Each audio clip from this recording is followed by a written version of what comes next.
encontró en el centro de Coyoacán pidiendo dinero. Y si le daban dinero, lo daba a su mamá, y si le daban comida, lo daba a sus hermanos. Ella era la intérprete de su mamá porque su mamá no hablaba español. Cuando le preguntamos por qué vendes, decía, porque ayuda a mi mamá. Y tu papá se murió. ¿Cuándo se murió? Cuando estaba embarazada mi mamá, la concepción del tiempo, ¿no? La directora decía que era el año pasado. Y de que murió, pues de andar tomaba mucho. Y ahí hay problemas de alcoholismo. En la escuela esta niña era catalogada como violenta, como sucia, como una niña que no se adaptaba. Pues por supuesto, ella estaba más pendiente de qué iba a comer su familia, no tanto un poco de aprender. Y bueno, el trabajo infantil detona fuertes cargas de responsabilidad para los niños. A los 9 años ellos saben perfectamente cuánto tienen que pagar de renta, cuánto implica la comida y qué implica comprarse una falda para el festival del 10 de mayo, ¿no? Y eso era frecuente que los niños faltaran los últimos días del mes, 3 o 4 días antes de que acabara el mes. Si les preguntamos a los maestros, ellos decían que porque se iban a su pueblo, es que se fueron a la fiesta de su pueblo.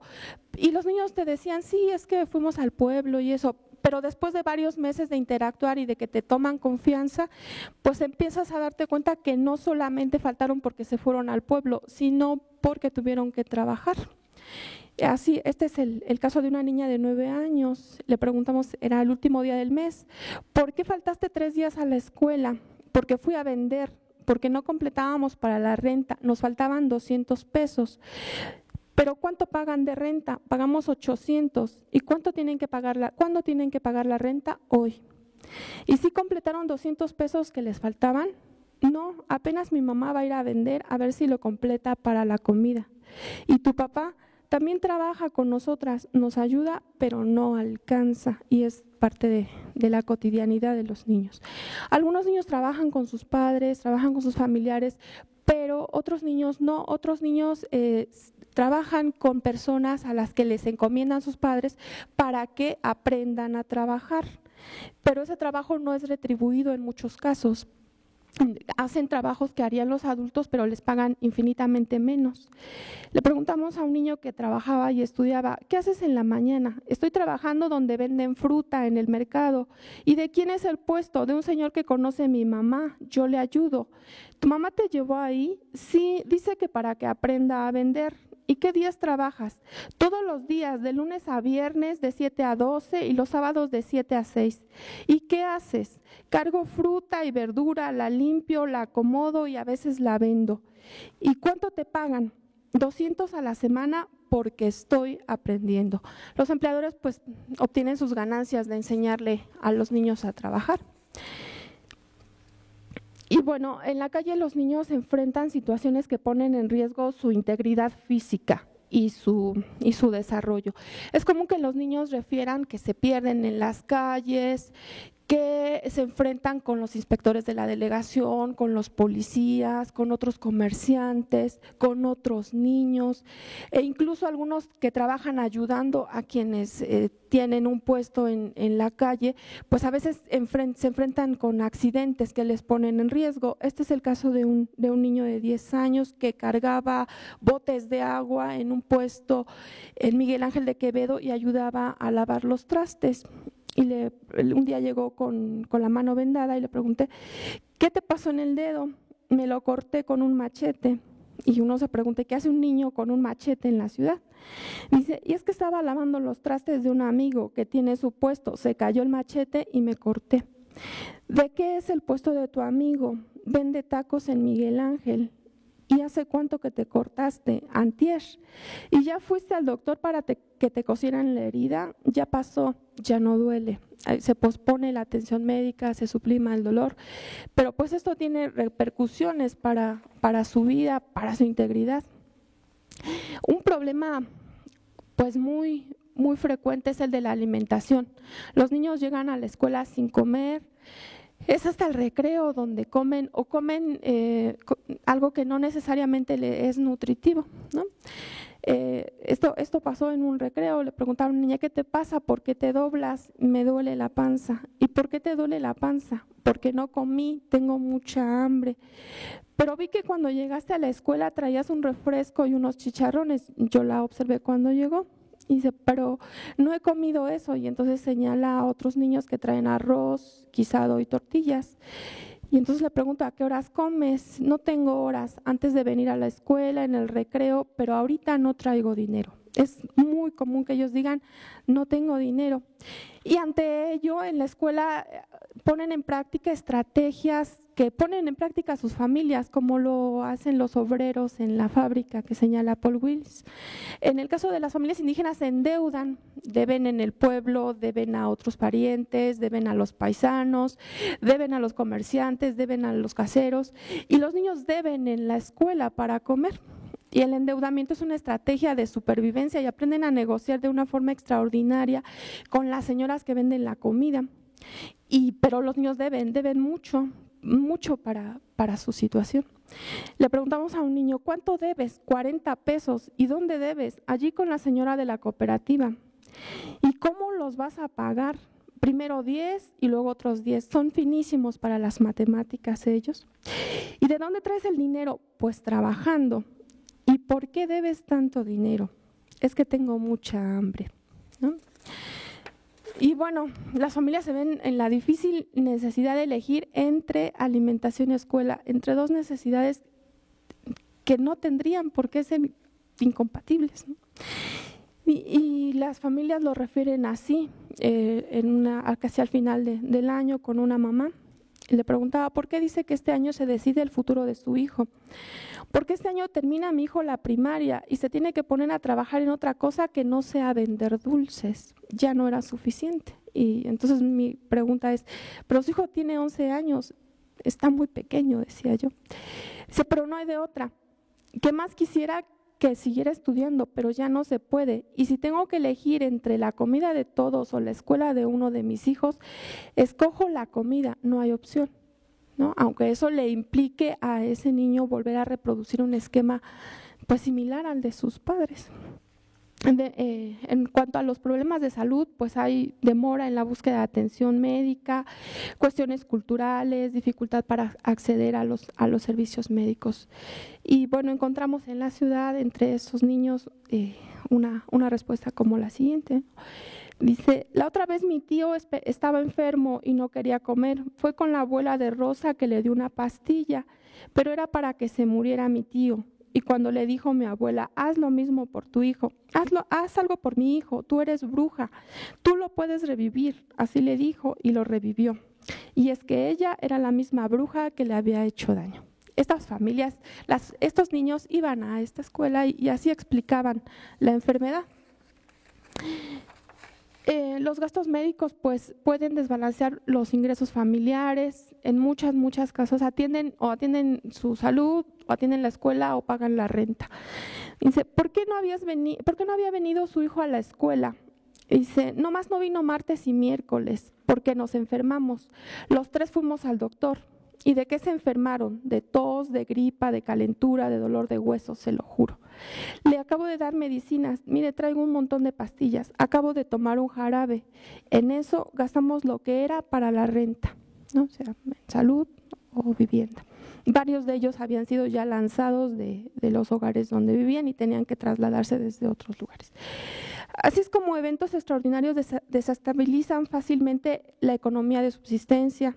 Por ejemplo, la enfermedad de uno de los miembros, la muerte de un familiar que también se encontró, la asistencia a la fiesta del pueblo, a la fiesta familiar. A los bautizos no se hacen aquí, por supuesto, se hacen en los pueblos de origen, las comuniones, las bodas.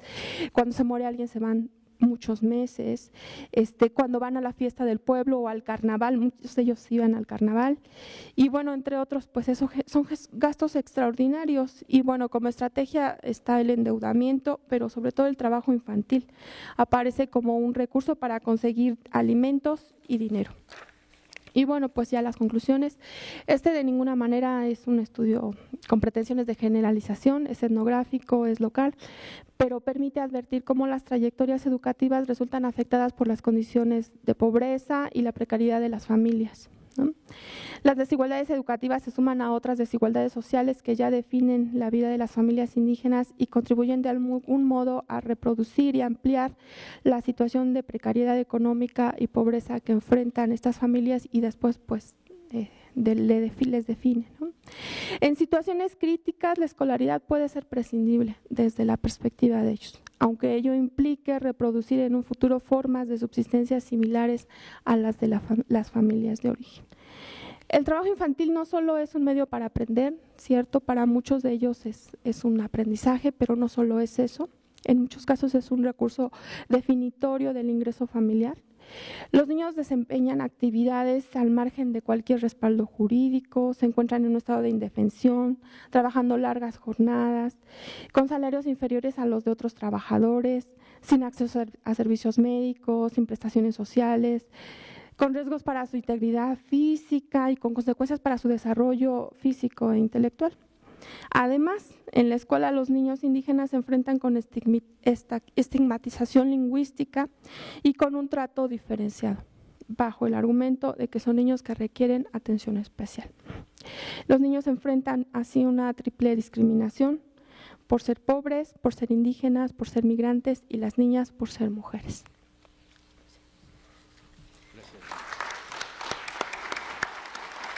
Vamos con la presentación de Rocío Estrada. Es otra tesis sumamente interesante, también muy acabada, con un muy buen planteamiento y que nos permite comprender, tal como lo ha hecho el caso de Verónica, el papel que tiene el modelo económico en la producción de estas desigualdades educativas, que yo creo que en ese sentido es realmente muy atractivo y muy importante desde el punto de vista ético, hacer una recuperación o regresar antropológicamente al tema de la estructura social, ¿no? Y dejar que se dé una conciliación entre el papel del sujeto y su relación con el anclaje histórico en el que está interactuando, ¿no? Buenos días a todos, yo soy Rocío y también agradezco a Daniel por la invitación. Y pues mi trabajo en este caso, ¿sí se escucha? ¿Sí? Se titula Migración, Etnicidad y Reproducción Doméstica, etnografía del ausentismo escolar en la zona de Valderas. El objetivo general es describir algunos de los procesos socioculturales que ha vivido la comunidad indígena migrante de la Ciudadela y comprender su relación con el ausentismo y con el abandono escolar en una escuela primaria de esta localidad. Sobre el método creo que ya mis compañeros les hablaron bastante, entonces no abundaré mucho.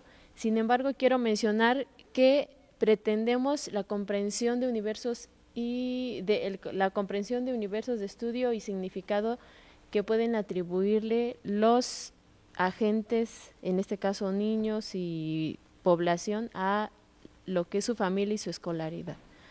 Es una investigación etnográfica con un enfoque fenomenológico. Les describiré el universo de estudio. Conformamos 4 grupos. En el primero se encuentran los padres indígenas, así como familiares también pertenecientes a la comunidad. Algunas de sus características de este grupo es que cuentan con primaria incompleta o nula. En el caso de los varones, generalmente son bilingües, hablan su lengua natal y acá el español. En el caso de las mujeres no sucede lo mismo, porque son las que se encuentran con menos relaciones con el resto de la población y entonces generalmente sola o hablan su lengua materna.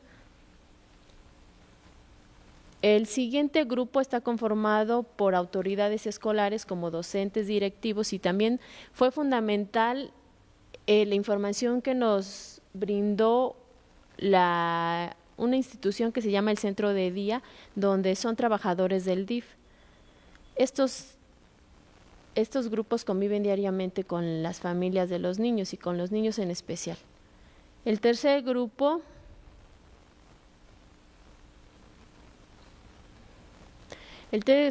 lo integran niños indígenas que asisten a la escuela y conviven en la Ciudadela. Es importante decir aquí que no todos estos niños viven en la región de la Ciudadela. Hay niños que se desplazan diariamente del centro de la ciudad, otros desde el Estado de México, desde Nesa y otros lugares. Estos niños son bilingües, aunque es necesario decir que cuando ingresan al primer grado solamente hablan su lengua materna. Es más, el ingreso a la primaria es uno de los objetivos de estas familias para que los niños aprendan el español. En el cuarto grupo de informantes situamos a niños que están en edad de estudiar la educación básica y que ya no lo hacen. Para nosotros fue bien importante el trabajo de campo porque este grupo no estaba, entre otras cosas, este grupo no estaba incluido, pero cuando realizamos el trabajo de campo nos dimos cuenta de estos niños y consideramos que era bien importante que ellos podían decirnos específicamente por qué habían abandonado la escuela. Los resultados. La educación escolarizada no es una causa para las familias que migran a la ciudad. Ellas migran buscando generalmente mejores condiciones de empleo, aunque para los niños, cuando se les pregunta y desconocen en alguna forma por qué sus familias migraron, ellos creen que porque sus papás buscaban mejores condiciones educativas, lo cual adquiere una relevancia importante para la trayectoria de los niños. Desde la óptica institucional, la relación con la comunidad de origen es un aspecto únicamente vinculado al ausentismo y al rezago escolar. Estos niños se ausentan por semanas, a veces por meses de la escuela, y puede ser por diferentes causas. Una de ellas es cuando visitan el pueblo, pero también puede ser porque van a vender a las ferias. Son familias comerciantes que pues de eso depende su ingreso económico. Cuando hay estas ausencias se implican varios aspectos. Uno de ellos es la reorganización de los roles familiares, en donde toda la familia tiene que hacer algo diferente a lo cotidiano. Por ejemplo, en este proceso se debe elegir quiénes pueden ir y quiénes no al pueblo porque los recursos económicos no son suficientes. Aunque los padres no lo dicen abiertamente, de alguna forma eligen algunas familias, no todas, pero algunas sí eligen que vayan los varones y se queden las niñas. Esto para las niñas pues sí les causa alguna incomodidad porque aunque son pequeñas se dan cuenta perfectamente de que sus papás eligen que vayan sus hermanos y no ellas. Pero también es paradójico porque en otro sentido a algunas les conviene, ahorita veremos por qué. Este vínculo con la comunidad de origen en las generaciones definitivamente es distinto. Algunos niños han nacido acá en la ciudad y tienen otras estrategias para sentirse pertenecientes a la comunidad étnica. Por ejemplo, para las niñas, el acudir a la comunidad de origen no es como los padres, ¿no? Para ellas a veces implica miedos porque según las costumbres de la comunidad, a cierta edad, aproximadamente a los 12 años, se les obliga a ser casadas con alguien que no quieren. Muchas veces son señores adultos donde las comunidades están acostumbradas a que hacen pactos y convenios donde las niñas se tienen que casar con ciertos personajes. Entonces, pues las niñas sienten temor y muchas veces no quieren ir a la comunidad por temor a ser casadas. En este apoyo que algunas instituciones, en este caso el Centro de Día, ha brindado a las niñas, hacen convenios con los padres, con las familias, para que las niñas no sean retiradas de la escuela y puedan seguir estudiando. Generalmente cuando las niñas han aprendido el español de forma que les permite relacionarse con la gente que adquiere sus productos, las niñas son obligadas a salirse de la escuela para que atiendan otros roles que tienen en su casa, por ejemplo, cuidar a sus hermanitos, cocinar, lavar la ropa, atender el puesto. En el caso de los niños no es así. En el caso de los niños son ayudantes. Yo creo que eso marca una gran diferencia porque las niñas es su obligación hacerlo y los niños solo ayudan. Entonces implica la comunidad y ellas decían no porque mi hija está estudiando. Entonces, una forma de permanecer en la escuela es que la niña, una forma de que no se case es que la niña permanezca en la escuela. Pues a las niñas les viene muy bien eso.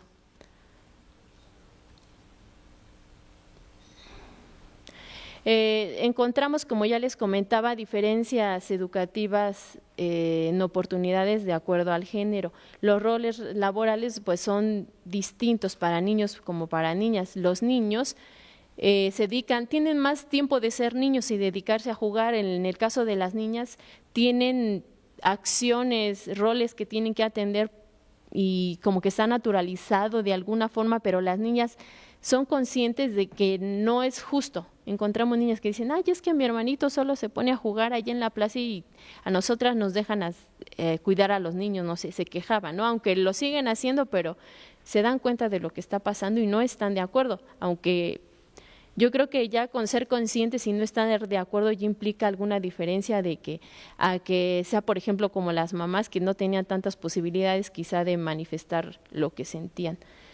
Entre los motivos para asistir a la escuela encontramos, como ya les comenté, que aprendan el español porque es una herramienta indispensable para ejercer el comercio. También lo es que aprendan a realizar operaciones matemáticas y se piensa que en la escuela pueden lograrlo.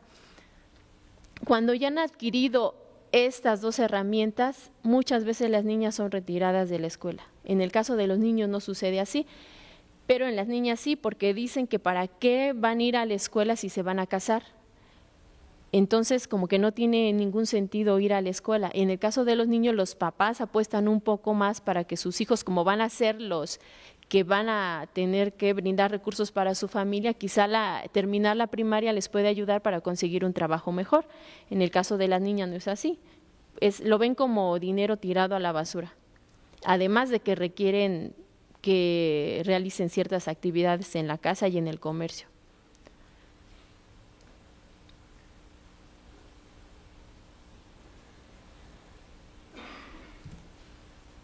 Está lentísima. Ahí está. También observamos que existe discriminación identitaria asociada al olor y a la vestimenta indeseables dentro de una institución que es normativa como la primaria, así como que se le atribuye incapacidad psíquica a los niños. Esto es porque encontramos que cuando los maestros les preguntábamos cómo identifica un niño indígena y nos dicen, porque vienen mal vestidos, vienen sucios, huelen mal. Cuando estamos en educación física, nos decía el maestro, si encontramos algún mal olor, pues casi siempre se atribuye a un niño indígena. En la escuela también pudimos observar que hay diversos discursos, uno de ellos el políticamente correcto, donde los niños indígenas aparecen como piezas de museo, que ay, qué bonitos son, estamos orgullosos de ustedes porque son nuestros orígenes y demás. Sin embargo, encontramos que existe discriminación, ya sea ejercida por los pares o por los mismos profesores, quienes en el anonimato de su aula escolar ejercen violencia contra los niños, y los niños compañeros, al estar observando, aprenden que es legítima esa violencia a pesar de que hay un discurso de respeto, ¿no? Pero en realidad sucede cierta violencia. Encontramos también que el pasaje es un factor importante para que los niños asistan o no a la escuela. Como les comenté, hay niños que viven hasta el Estado de México. Para ellos, a veces, la falta de recursos económicos implica que no puedan asistir a la escuela. En el caso de los niños que viven en el DF, la cosa es más fácil todavía, o menos difícil más bien, porque se han ideado formas en las que solo pueden usar el metro, porque la escuela está saliendo del metro Valderas. Entonces, cuando usaban 2 pesos en aquel entonces, pero aun cuando no tenían sus estrategias para distraer al policía, y los niños ya se pasaban por debajo del torniquete, o había policías que ya estaban como que acostumbrados de que los niños no tenían dinero y como que no veían y pues ya dejaban pasar a los niños. En el caso de los que viven en el Estado de México, pues sabemos que el pasaje es mucho más caro y que difícilmente el transporte público les iba a permitir pasar sin pagar.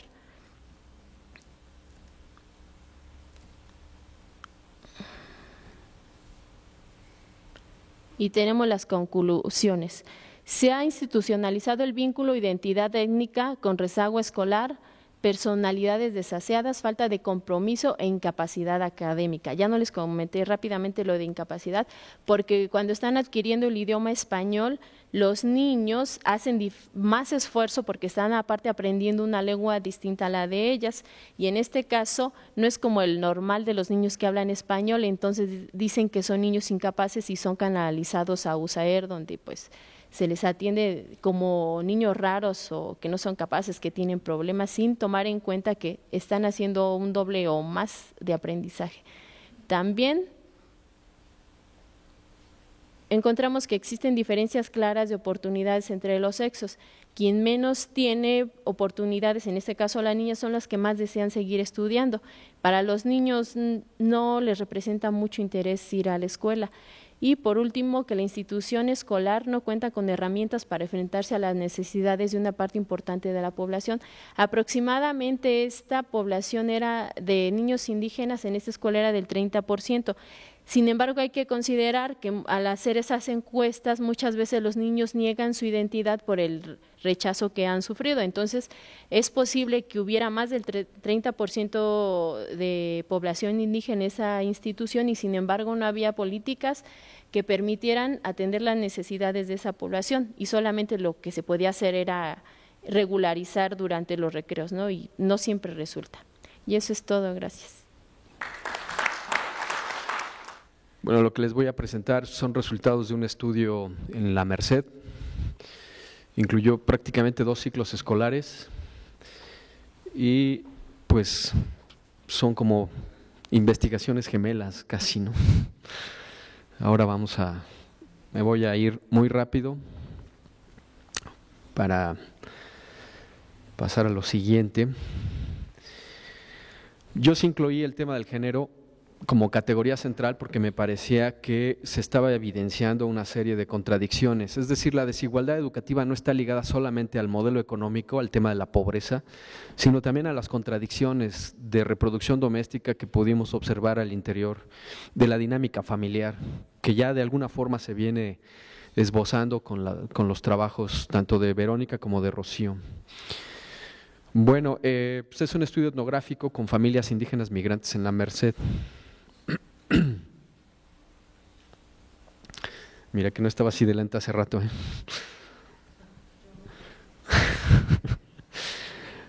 El propósito del estudio ha sido describir la organización de la vida familiar entre grupos domésticos indígenas migrantes, poniendo énfasis en la relación con la deserción y el ausentismo escolar de los hijos. Interesó muchísimo comprender el papel que jugaba la discriminación étnica en el ausentismo escolar de niños indígenas migrantes. Algunas interrogantes que me ayudaron a acercarme al trabajo de campo era que yo quería saber si existía realmente una relación entre reproducción social y ausentismo escolar y cómo la vida familiar del alumno indígena estaba pues contribuyendo a este proceso, ¿no? Me preguntaba también por qué se ausenta o abandona la escuela el indígena migrante y cómo explican las autoridades escolares este ausentismo escolar.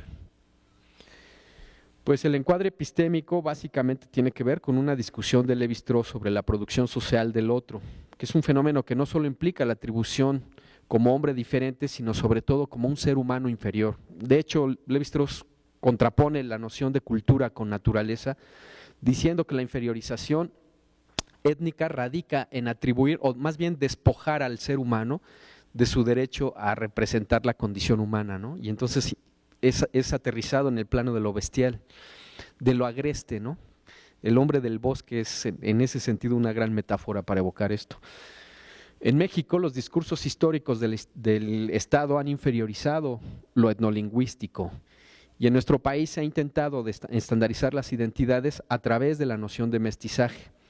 La lectoescritura en español ha sido un recurso ideal para conseguir esto.